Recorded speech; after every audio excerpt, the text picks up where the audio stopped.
All right, let's see. It's Friday, October 27th. It's 12:40 p.m. I'm going to do my wrap up for the day right now.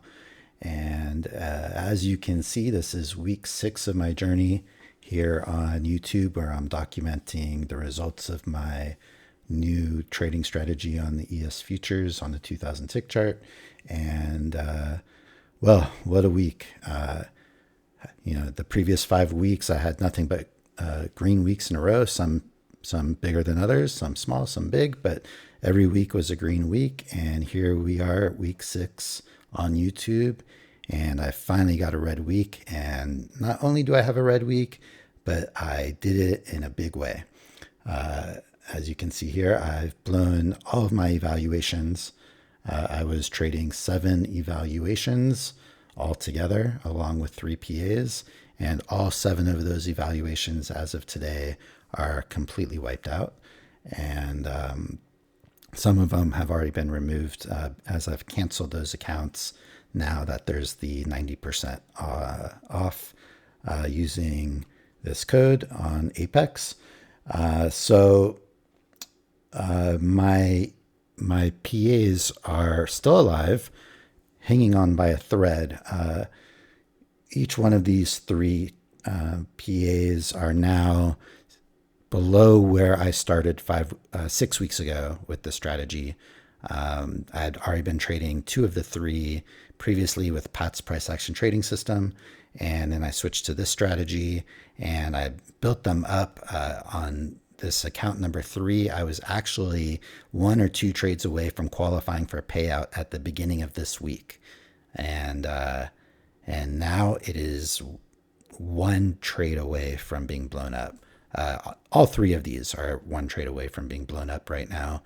It might even happen mid-trade because on some of them I have even less than $300 to the trailing threshold. So, and that's been about the average loss I've taken using my strategy per trade on 1 contract. So it's even possible that my next trade, if there's a pullback, even if it ultimately works, it is possible that I will lose my accounts due to a pullback, even if the trade ultimately works. So we'll just have to see how it goes next week.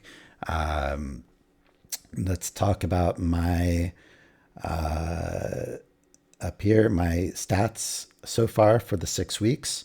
36 wins and 9 losses. So we're at 80%. My LO strategy, which is, it started off really strong, but, this past week really took a hit. I think 4 of my 5 losses, I believe 4 of my 5 losses were the LO. It might be 3 of my last 5. We're now 18-6, 77%. Not horrible, but considering the how large most of the stops are for it, 77% is not nearly good enough. The PB is looking great still. 13 wins, 1 loss, 93%. Super confident to take those when all the rules are in place. And the OJ, while it's 5-2 and 71%, it's my newest setup for the strategy just this past week that I've been taking, or past 2 weeks, I guess now. The second loss, which I took today, and I'll get into in a minute, didn't quite actually qualify for an OJ setup based on rules, although based on my current rules it did, but I'm seeing that there was a rule in place that I should have had in mind to keep me out of the trade today, and unfortunately I overlooked it or chose to ignore it and took the trade and got smacked across the face for taking it. So 1-1 today, red day, minus 900 on my PA accounts combined, minus 3,063 combined on my evaluation accounts. And I'd like to get this wrapped up pretty quickly today. Last thing, I did buy 2 new evaluations, number 22 and 23, with the 90% code. And so I'll be trading those next week along with my 3 PA accounts. These will be gone. I've canceled them. I'm not going to renew them for 80% when I can buy accounts for 90% off. And I'll trade the 2. If I do blow up these 3 PA accounts, That is why I have two PA accounts that are not being traded. These are my backup accounts. And what I'll do is I'll go to just trading one PA account. And I think I'll do the 25K PA account because that's the shortest path to a payout. And that's my near-term goal. And it's really disappointing that I wasn't able to do it with this PA3 already. I really thought by the end of this week I was going to be celebrating finally getting to a payout. I've not yet got to a payout on Apex. I've been trading these Apex accounts since the end of March, and this was the closest I had gotten the beginning of this week. And, you know, it's like 2 steps forward, 1 step back. It seems to happen to me every time. But I still am feeling a little bit hopeful. 80% isn't bad overall. I've had some bad luck this week, bad luck, bad timing, just circumstances, a combination of things that, you know, if the timing had been a little bit different, I would have got some winning trades and perhaps maybe not gotten some losing trades. And, you know, there's a combination of things that could have happened slightly differently to have had a better week this week. It was also, you know, I think this is the first week I've traded with such high volatility, and the market really kind of, you know, it's not crashing, but it's almost crashing. I mean, we've dropped, you know, I don't know, 300 to 400 points, I think it is in the past week on the ES. So I don't believe I've ever traded, well, definitely not on these Apex accounts with this strategy. I haven't traded in this kind of volatility to the downside. And so perhaps my strategy is affected by that. Maybe it's not good for these conditions. Maybe I just made a lot of mistakes. Hard to say. You know, there might have been a day or two where it was these conditions in playback, back testing, but maybe I just don't have enough data to really tell me. So with all that being said, let's get into my day here. All right, so I started about 650 in around here. I did a measured leg down, and so when we had reached it, I was thinking, okay, it very well could be kind of a rangy day. We were above the previous day's low, and we weren't too far outside of the overnight low. We had reached the previous day's close, so we closed the gap. And we had 2 legs up, and then we had 2 legs down. And then around 7:30, I found myself taking my first trade, which was a OJ, and only my second ever loss with it, like I mentioned a little bit earlier. And so something that I hadn't quite seen before here is that on this bar right here, before I actually get into this, let me just talk about, I've added the 21 EMA to this chart. I haven't had it on, and I added it towards the end of the day. And let me just talk about this real quick, since there's a couple of things we're going to see here on this chart that we haven't seen before in my reviews. The 21 EMA is what I used when I was trading Pat's price action trading system, Max system, that he teaches on YouTube. And I hadn't had it on the chart anymore. I've put it back on here.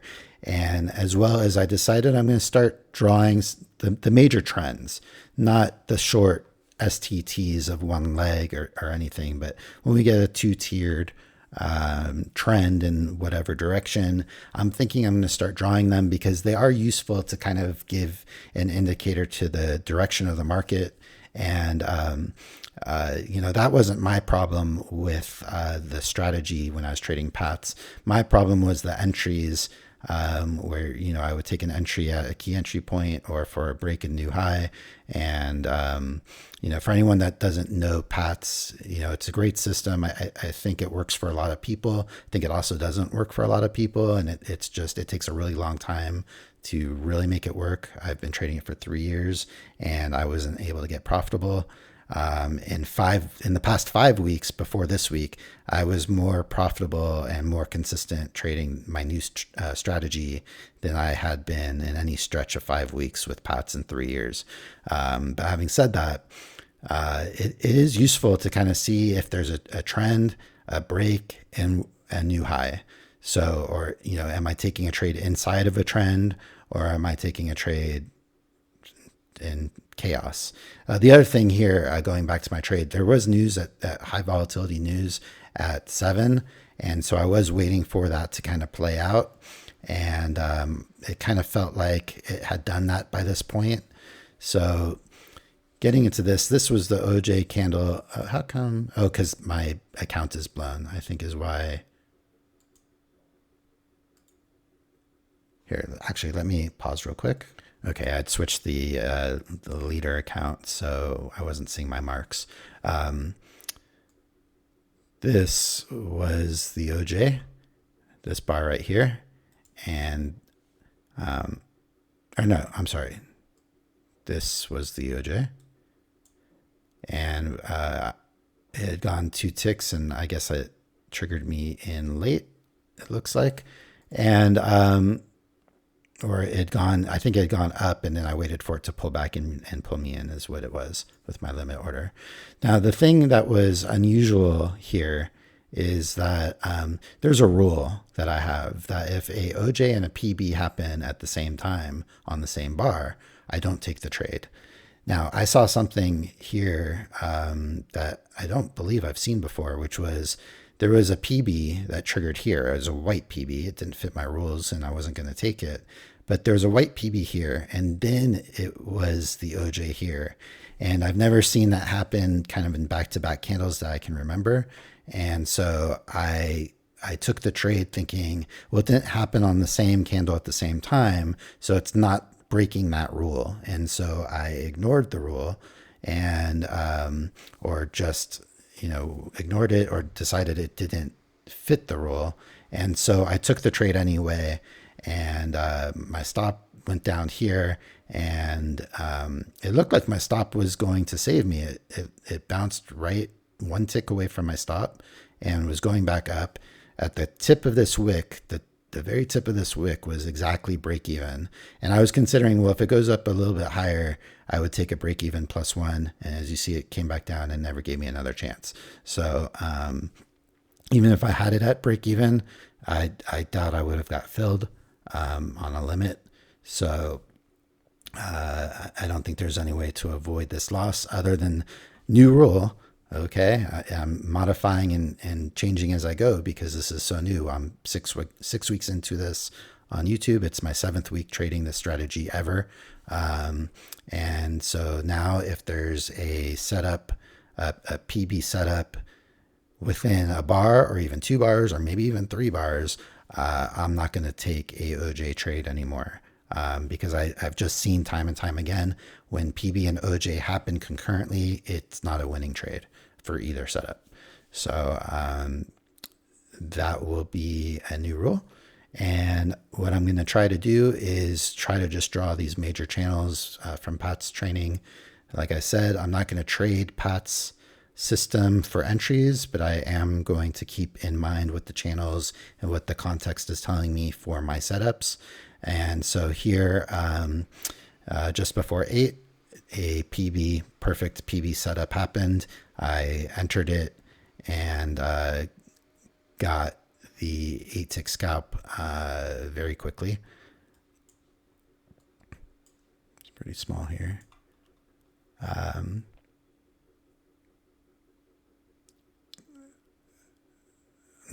It's weird. The marks look weird here.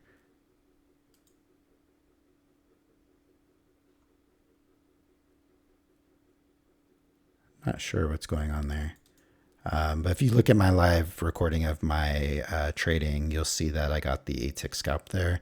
There was something strange on one of my accounts where, that's probably what I'm seeing actually. Hold on, let's try something else. Okay, I think it was catching something that was weird on one of my accounts where I did give back a tick. My trade copier got entered into an extra trade on the close, and I lost 1 extra tick on this account, which is what we were seeing right there. But here's the PB, and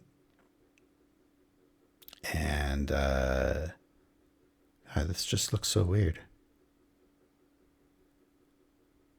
That it has me as entering all the way up here.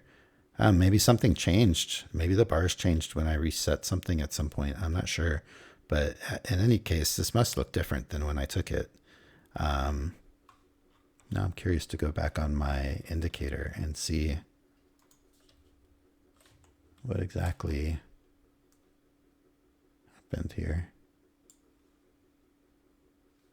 Oh no, okay. So no, it does. It looks different. Something's changed from when I took it. You'll see it on the live recording. In any case, I had a perfect PB at the time of the trade, and I entered it, and I got the ATIC scalp, and it was within the trend channel that wasn't here at the time that I took the trade. But looking back, I think that's kind of a nice indication if I'm in a proven trend channel moving up. Now, there was a LO that I wanted to take, and I think I got back to the computer and just missed it, or I forget exactly what happened. But I wasn't able to get into the trade. And I had this measured move up and this measured move up, and there was a break of this channel. And so the thing though is, there was already a break and new high, but you can also expect 2 legs to a new high. So if you're looking for the second leg up, then it would still make sense to take this trade based on my strategy, but keeping in mind Pat's system. And then the rest of the day, not a single setup the rest of the day, unfortunately. But I did decide to draw this down channel and a smaller one in between here. And so I was just thinking that this can kind of help me stay out of some of the bad LOs, where I've been taking LOs all the way at the bottom and then it just spikes up like this. And maybe, this channel actually had at one point that maybe it was an overshoot. I had it more like this. I had it more like that with an overshoot. And then when it wasn't kind of bouncing out of here, I decided it must not be an overshoot, so I made it wider. And then you can see that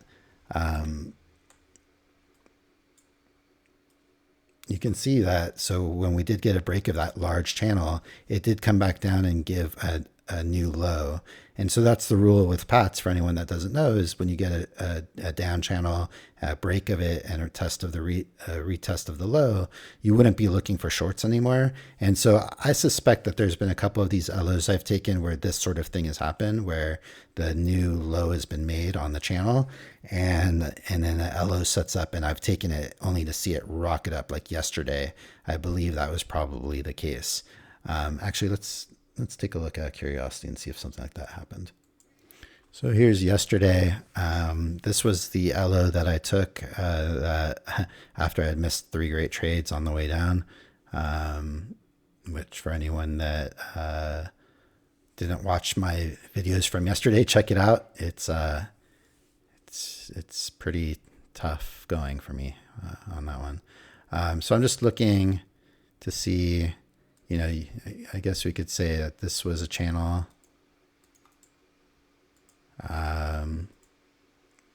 So this is good because it would have been looking for a new low there. This LO that I missed was inside that channel, so that could have been a good indication that it's good. Now let's see from here. I can totally call that a channel. It's too small. So if I'm looking at this, if I have this channel down, look at the OJ that I missed when my daughter didn't want me to take a trade and got upset that I took the mouse away from her. That was a perfect setup to retest the low of this channel. I'm seeing this for the first time right now as I'm recording this. So again, I think this can be helpful for me. I'm not going to take the Pat setups. I'm going to take my strategy setups, but I'm going to draw the channels the way Pat's teaches it, the way Mac teaches drawing channels, and the rules for expecting a retest of the low. That gives me an absolutely great reason to take this trade. Before I only had the reason of the OJ itself to take it. And now look at that. So now if you think about that, you already have the low of the down channel, and look where I'm taking an LO. It's I shouldn't be looking for any more shorts once the new low is made of this down channel. All the down movement is played out at that point. So right there, I mean, I really think that this is going to help me with this strategy moving forward. And I think there's nothing wrong with, taking things that I've learned from my past 3 years trading max pats and using it to help me develop my strategy. And right away, one example, looking at it, and I think there's something to it. I think it can help me. So, I had in my mind for some reason, I got so fed up with Pats that 3 years and wasn't able to be consistently successful with it, profitable. And the truth is I was about 80%. So right now, if I'm comparing my new strategy and this strategy, I'm right back where I was with Pats at this very moment. Blowing up accounts this week, losing profits that I made over the past 5 weeks, giving it all back. It's like the same story I had with Pats. But I'm going to keep going with this strategy because there is some things like 13-1 on the PB. And the LO, I really suspect that I've been taking it a lot of times in this sort of context. And if I can eliminate taking these by drawing the channels, there's no reason not to. I had in my head that I should just trade my strategy pure and not use things from other strategies that I know. But there's no reason not to if it can help me. And I think I'm all for this. Like, especially seeing this now, I feel like that's a really good reason. I'm not going to draw all the, I used to draw all the STTs and every possible channel that there could be. I'm just going to look for the main stuff and just play it off of that and use my strategies, entry points, the LO, the OJ, the PB. That's what I'm going to trade. There's another losing LO up here. So let's see if I traded, let's see. That doesn't work. So, it's hard to say. Maybe this is, I think this would work as a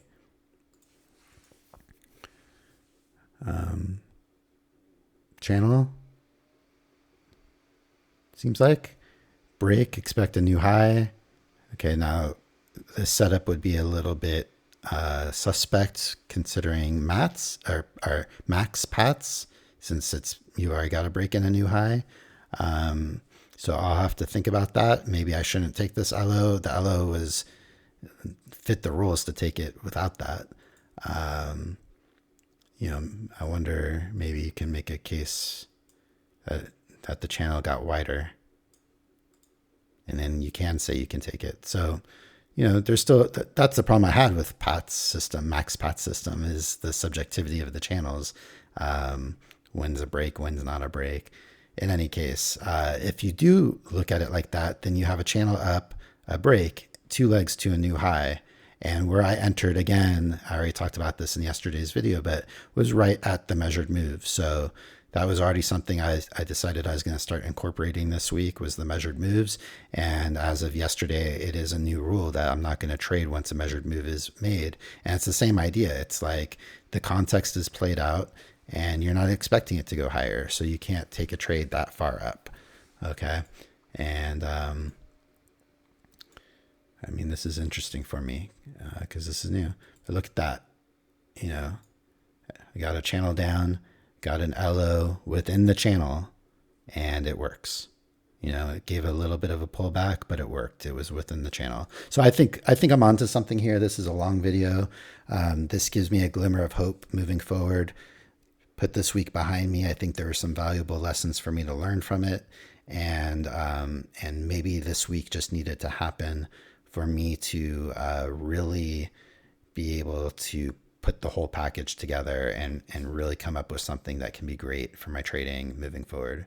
So here's the rest of how today played out. There was just no setups. There's a bunch of things I was looking for, and you'll see in my live recording session, I was looking for trades, but just nothing set up according to the rules to take anything. And that is something I love about this strategy that I'm trading, is that it just doesn't allow for me to do revenge trades. With Max Pat's system, it's so easy to look for reasons to take trades, even though if you look at the bigger picture, there's contextual reasons not to take them. You start seeing second entries and things that are technically setups, but the context is wrong, and you take them anyways because you just want it back. You get mad and you just start taking trades, and then it just blows up in your face. And this strategy doesn't let me do that. So gonna bring the lessons with me from this week forward in my trading. Gonna put the negativity of what I was feeling about this week behind me, move forward with a new week. The reality is one red week after 5 green weeks is not bad. 5 green weeks, 1 red week overall, realistically is not bad. 80% overall, realistically is not bad. And realistically, if I wasn't trading Apex accounts, it wouldn't feel as bad as it does, because you get penalized when you bring, on my 25K account, 25K account, for instance, on an Apex, you have a $1,500 drawdown. That's live, active,